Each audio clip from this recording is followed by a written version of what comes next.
नमस्कार दोस्तों, आप देख रहे हैं भारत ट्रेंडिंग, जहां खबरें मिलती है साफ, सरल और सबसे पहले। आज हम बात करेंगे एक ऐसी मुलाकात की जो सिर्फ दो नेताओं के बीच नहीं बल्कि एक भू राजनीतिक मोहर की चाल है। बात हो रही है इजराइल के प्रधानमंत्री बेंजामिन नेतन्याहू और अमेरिका के वर्तमान राष्ट्रपति डोनाल्ड ट्रंप की ऐतिहासिक बैठक की, जो हो रही ईरान इजराइल जंग के बाद पहली बार व्हाइट हाउस में 7 जुलाई 2025। अब सवाल ये है, क्या यह शांति का संकेत है या फिर एक नई रणनीति की शुरुआत। चलिए पूरी कहानी समझते विस्तार से। 7 जुलाई को बेंजामिन नेतन्याहू अमेरिका धरती पर कदम रखने जा रहे हैं। मुलाकात करेंगे अमेरिका के राष्ट्रपति डोनाल्ड ट्रंप से, जिनका दूसरा कार्यकाल 2025 से शुरू हो चुका है और वो एक बार फिर मिडिल ईस्ट में अमेरिका की भूमिका को निर्णायक बनाना चाहते हैं। वही नेतन्याहू है जो इजराइल के सबसे सशक्त नेताओं में गिने जाते हैं, और वही ट्रंप है जिन्होंने अपने पहले कार्यकाल में यरूशलेम को इजराइल की राजधानी घोषित करके पूरी दुनिया में हलचल मचा दी थी। अब सोचिए, जब ये दोनों फिर आमने सामने होते हैं तो बात सिर्फ चाय कॉफ़ी की नहीं होती, रणनीति की होती है। जानते हैं क्या खास है इस मुलाकात में। ईरान और इजराइल के बीच हाल ही में जो टकराव हुआ वो सिर्फ एक क्षेत्रीय विवाद नहीं था, वो था दुनिया के दो विचारों की टक्कर, कट्टर इस्लामी शासन बनाम यहूदी राष्ट्रवाद।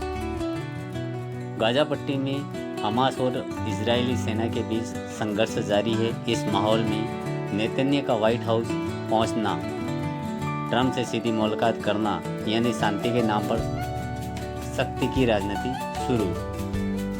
जानते हैं क्या मुद्दे हैं चर्चा में। पहला, गाजा में युद्ध विराम की कोशिश।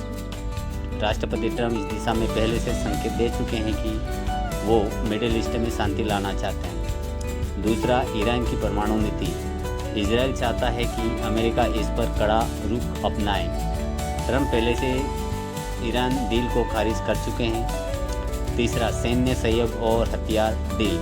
इजराइल को चाहिए अमेरिका टेक्नोलॉजी और ट्रंप को चाहिए पश्चिम एशिया में स्थिरता और रणनीति बढ़त। चौथा, यहूदी लॉबी और अमेरिका की मध्य पूर्व रणनीति। नेतन्याहू से करीबी राष्ट्रपति ट्रंप की छवि को अंतर्राष्ट्रीय स्तर पर मजबूती देगी। अब जानते हैं किसे क्या फायदा होगा। अमेरिका को फायदा।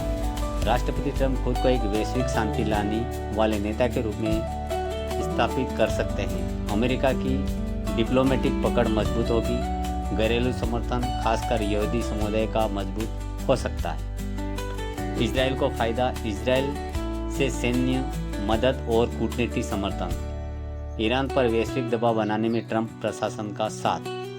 दुनिया को क्या फायदा है, तो जानते हैं दुनिया का क्या फायदा। अगर युद्ध विराम होता है तो तेल की कीमतें स्थिर होगी, गाजा में मानवीय संकट कम होगा, वैश्विक स्थिरता और कूटनीति को नई दिशा मिल सकती है। लेकिन असली सवाल ये नहीं, असली सवाल क्या है जानते हैं। क्या यह मुलाकात सच में शांति की दिशा में कदम है या फिर सिर्फ अमेरिका के शांति प्रदर्शन की रणनीति। क्या नेतन्याहू इस यात्रा से अमेरिका को फिर से अपने पक्ष में कर लेंगे, और क्या इससे ईरान और फिलिस्तीन को डराने की कोशिश हो रही है। इन सवालों के जवाब अभी नहीं, लेकिन संकेत साफ है। यह मुलाकात सिर्फ डिप्लोमेसी नहीं बल्कि पश्चिम एशिया की नई रूपरेखा का ब्लूप्रिंट है। तो दोस्तों, क्या आप जानते हैं कि राष्ट्रपति ट्रंप और नेतन्याहू की यह मुलाकात दुनिया को शांति की तरफ ले जाएगी या फिर एक और जंग की बुनियादी रखेगी। नीचे कमेंट करके अपनी राय जरूर दीजिए।